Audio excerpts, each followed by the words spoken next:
بسم اللہ الرحمن الرحیم۔ السلام علیکم۔ یہ یوٹیوب چینل بزم فاطمہ مع القرآن ہے۔ اس کے اوپر ہم قرآن مجید کا لفظی ترجمہ اور مختصر تفسیر پڑھ رہے ہیں، اور آپ کے پوچھے گئے فقہی سوالات کے جوابات بھی قرآن و سنت کی روشنی میں دیے جاتے ہیں، اور قرآن و سنت کی روشنی میں مجرب وظائف بھی بتائے جاتے ہیں۔ اس کے علاوہ ہمارے پاس خواتین اور بچیاں آن لائن قرآن مجید ترجمہ تفسیر کے ساتھ اور ناظرہ تجوید کے ساتھ بھی پڑھ رہی ہیں۔ آپ بھی پڑھنا چاہیں تو آپ کمنٹ میں لکھیں، ہم آپ کو اپنا واٹس ایپ نمبر دیں گے، یا آپ اسکائپ، زوم اور میسنجر وغیرہ پر بھی پڑھ سکتے ہیں۔ اور آج کل ہمارے چینل کے اوپر سلسلہ جاری ہے رمضان المبارک اور دیگر روزوں کے فقہی مسائل کا۔ تو پہلے ہم بیان کرتے ہیں کچھ احادیث، اس کے بعد فقہی مسائل۔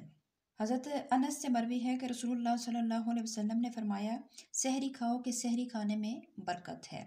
اور حضرت عمر بن عاص سے مروی ہے، رسول اللہ صلی اللہ علیہ وسلم نے فرمایا، ہمارے اور اہل کتاب کے روزوں میں فرق سحری کا ایک لقمہ ہے۔ حضرت ابو سعید خدری رضی اللہ تعالیٰ عنہ سے مروی ہے کہ رسول اللہ صلی اللہ علیہ وسلم نے فرمایا، سحری ساری کی ساری ہی برکت ہے، اسے نہ چھوڑنا، اگرچہ ایک گھونٹ پانی ہی پی لے، کیونکہ سحری کھانے والوں پر اللہ اور اس کے فرشتے درود بھیجتے ہیں۔ یہ تو تھی کچھ احادیث۔ اب کچھ فقہی مسائل۔ سفر، حمل اور بچہ کو دودھ پلانا، اور مرض اور بڑھاپا اور خوف ہلاکت، اکراہ، نقصان عقل اور جہاد، یہ سب روزہ نہ رکھنے کے لیے عذر ہیں۔ ان وجوہات کی بنا پر اگر کوئی روزہ نہ رکھے تو وہ گنہگار نہیں ہوگا۔ سفر سے مراد سفر شرعی ہے، یعنی اتنی دور جانے کے ارادے سے نکلے کہ یہاں سے وہاں تک 3 دن کی مسافت ہو، اگرچہ وہ سفر کسی ناجائز کام کے لیے ہی ہو تو بھی روزہ چھوڑنے کی اجازت ہے۔ اگر کسی شخص نے روزہ رکھا ہوا تھا اور اچانک اس کا کہیں سفر کا پروگرام بن گیا تو اب اس کو روزہ نہیں توڑنا چاہیے کہ آج کا سفر جو ہے وہ عذر نہیں، لیکن اگر وہ روزہ توڑ دے گا تو کفارہ لازم نہیں آئے گا، مگر وہ گنہگار ہوگا۔ اور اگر سفر کرنے سے پہلے روزہ توڑ دیا پھر سفر کیا تو اس صورت میں کفارہ بھی لازم ہوگا۔ حمل والی اور دودھ پلانے والی کو اگر اپنی جان کا یا بچے کی جان کا اندیشہ ہے تو اسے اجازت ہے کہ اس وقت وہ روزہ نہ رکھے، خواہ دودھ پلانے والی ماں ہو یا کوئی دائیا ہو، اور اگرچہ رمضان میں دودھ پلانے کی وہ نوکری کر رہی ہو، وہ دائیا، تب بھی اس کو اجازت ہے کہ وہ دودھ پلانے کے دوران روزہ چھوڑ دے، بعد میں ان روزوں کی قضا کر لے۔ مریض شخص کو اگر مرض بڑھ جانے یا دیر میں اچھا ہونے یا تندرست کو بیمار ہو جانے کا گمان غالب ہو تو ان کو اجازت ہے کہ اس دن وہ روزہ نہ رکھیں، بعد میں قضا کر لیں۔ ان سب صورتوں میں غالب گمان کی قید ہے۔ محض کسی کا وہم ہو جانا کہ مجھے یہ نقصان ہو جائے گا، یہ تکلیف ہو جائے گی، مجھے روزہ نہیں رکھنا چاہیے، یہ وہم جو ہے یہ کافی نہیں ہے، بلکہ غالب گمان ہونا ضروری ہے۔ غالب گمان کی 3 صورتیں ہیں۔ ایک یہ کہ اس کی ظاہری نشانی پائی جاتی ہو کہ روزہ رکھنے سے اس کو کوئی ایسی تکلیف یا کوئی ایسا عارضہ لاحق ہو جاتا ہے کہ جو اس کو نقصان پہنچانے والا ہے۔ اور دوسرا یہ کہ اس شخص کا کوئی ذاتی تجربہ ہے کہ وہ روزہ رکھتا ہے تو اس کا مرض بڑھ جاتا ہے یا اس کو کوئی تکلیف ہو جاتی ہے۔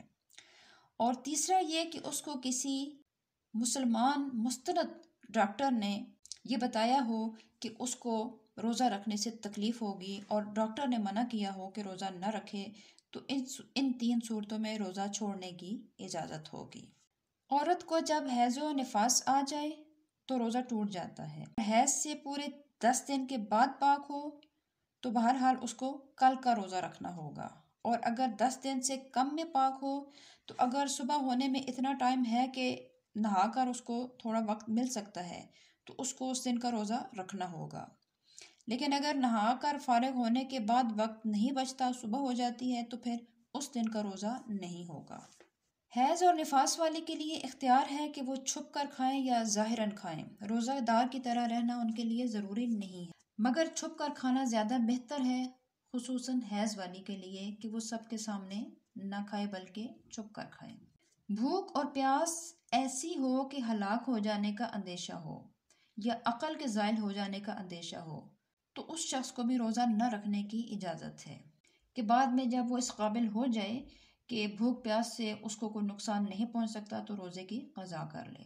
کسی شخص کو اگر سانپ نے کاٹ لیا ہو اور اس کی جان چلے جانے کا اندیشہ ہو تو اس صورت میں وہ شخص روزہ توڑ سکتا ہے۔ جن لوگوں نے ان عذروں کے سبب روزہ توڑا ہو ان پر فرض ہے کہ ان روزوں کی قضا رکھیں، لیکن ان قضا روزوں میں ترتیب فرض نہیں ہے۔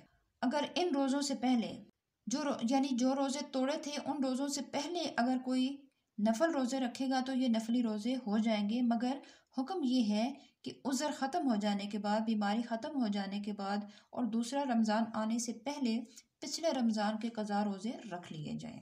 کہ حدیث شریف میں ہے کہ جس پر پچھلے رمضان کے قضا روزے باقی ہوں اور وہ نہ رکھے تو اس رمضان کے روزے اس کے قبول نہیں ہوں گے، اور اگر روزے نہیں رکھے اور دوسرا رمضان آ گیا تو اب پہلے اس رمضان کے روزے رکھ لے، قضا نہ رکھے، بلکہ اگر غیر مریض اور مسافر نے قضا کی نیت کی جب بھی اس کی قضا نہیں بلکہ اسی رمضان کے روزے ہوں گے۔ اور مسافر کو اگر روزے کے دوران کسی ضرر یا نقصان کا اندیشہ نہ ہو تو پھر اسے روزہ رکھنا ہی زیادہ بہتر ہے، لیکن اگر نقصان کا اندیشہ ہو، کسی تکلیف یا مرض بڑھ جانے کا اندیشہ ہو تو پھر روزہ نہ رکھنا بہتر ہے۔ کسی ایک شخص کی طرف سے کوئی دوسرا شخص روزہ نہیں رکھ سکتا، بلکہ جس کے ذمے روزہ واجب ہے وہی رکھے گا۔ آج کے لیے اتنا ہی۔ اگلی ویڈیو میں انشاءاللہ ہم روزوں کے متعلق مزید فقہی مسائل لے کر آپ کی خدمت میں حاضر ہوں گے۔ تب تک کے لیے اجازت۔ السلام علیکم ورحمۃ اللہ وبرکاتہ۔